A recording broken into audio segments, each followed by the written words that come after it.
And right now I want to show you what a really hot oak tree looks like, especially the ground underneath. In this case, it's a little sandy creek bed that runs right by the tree. Look at the deer tracks. Now this is what I call a red hot oak tree. I tell you what, I've walked many miles looking for trees with sign under just like this. This is going to be a repeat hunt for me. I actually killed a deer here on December the 2nd, the first day of the primitive weapon season. If you'll remember back, I was hunting with Poochie, and it was a 32-yard shot real late, right at dark, and I was hunting out the same tree. Well, it's a different story now. This is actually December the 18th. We're talking about 16 days later, and this tree is still red hot. In fact, I'm showing video of the area surrounding this area, and everything's hot in here. It's a group of pin oaks in here where a drain connects into a creek, and this whole area is just red hot, and it's very unusual for a tree to drop as long as this one's been dropping. I mean, this like I say, this thing was red hot on December the 2nd, and now this is 16 days later, and it's just still hot as it can be. Just wanted to come back in here and check and see what it looked like, and just was really excited when I saw the way the creek looked underneath this tree. And I'm back up in it again, and I'm gonna try and see what happens. It's just no way deer won't come in here. To the north of them is a big cutover that feeds in here. Right out the other way, the way the camera's looking now, and it's just a matter of time before the deer come in.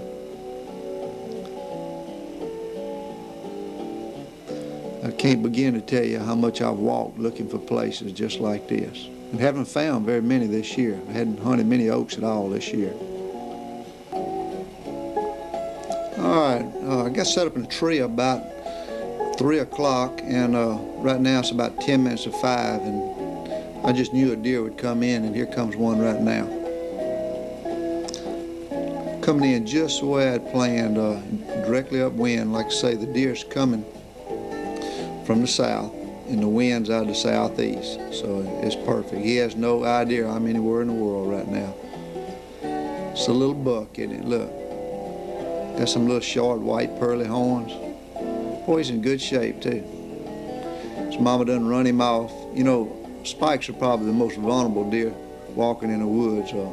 When they get up about this age right here, and the does that have them get ready to start breed, they run these things off, and they have to seek a new core area to live in.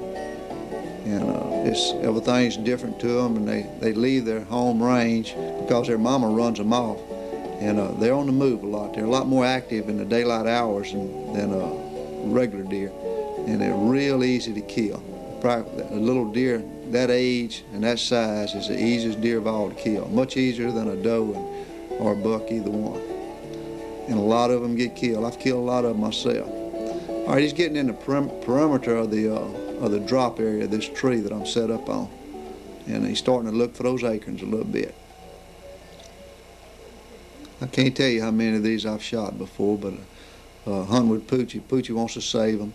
And I can understand it. He's got a real good place, and he's developing it and managing it. And this little deer here, in a year or two, he'll have something really worth wanting to shoot. Has some good horns on him. Oh, he's in good shape. I really enjoyed hunting this tree. I mean, the acorns just rain. I'm kind of tying my bow in with the situation to show that I'm just not watching wildlife. I'm actually in a hunting mode here. That's a really easy shot right there. That deer's about 12 yards, and it's a real good angle. You can put it in there right behind that last rib, and just come out perfect on him. Got a little jumpy there, didn't he? Sometimes they'll flinch like that. I don't know if they sense something or hear something, or they're just a little jittery. That's a high-strung animal.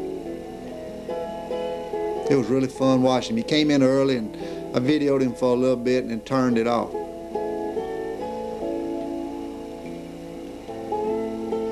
Acorns falling really good.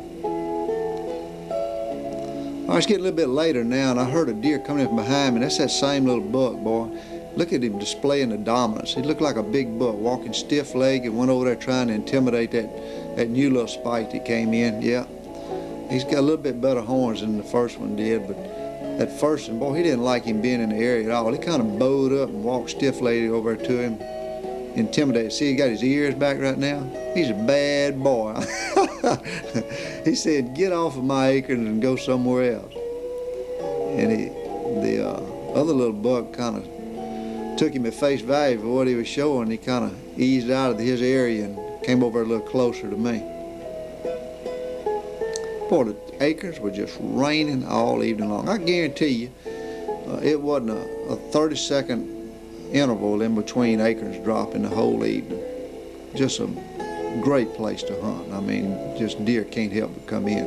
You sit there long enough, you're gonna have some action. And this is my favorite, absolute favorite way to hunt a good hot oak tree.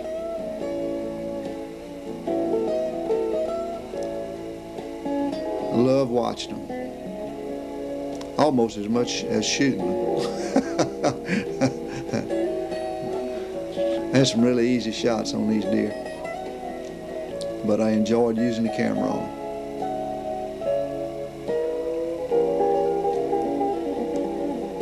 Carol Horn's up here with Poochie on this same trip, and we watched this video when I got back to the camp, and he told Poochie, he said, man, he said, that deer don't have any idea how close to death he was. He said, I've known a lot of times when Warren would have shot that sog up, and I have to agree with him. Just love to watch that arrow go.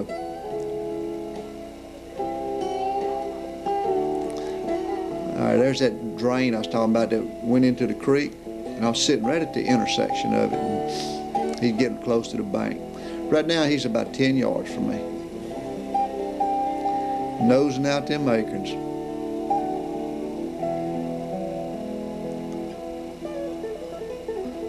He's down in the drain right now. Look at all the tracks. If you'll look real close here in just a second, you'll see my boot track down in that sand where I had walked looking at the sign when I first found it. Look, there he's got his nose right there in my tracks. You can see it right there. He's not paying any attention to it. He's getting them acorns.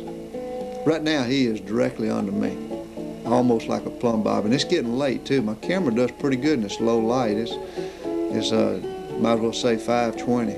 And it's pretty dark this time of the year at that time, especially in the woods. I mean, just right under me. And that other little buck's still up there, too. But these are the only two that come in. I guess after I left and later on in the night, they didn't tell how many deer that was in there feeding.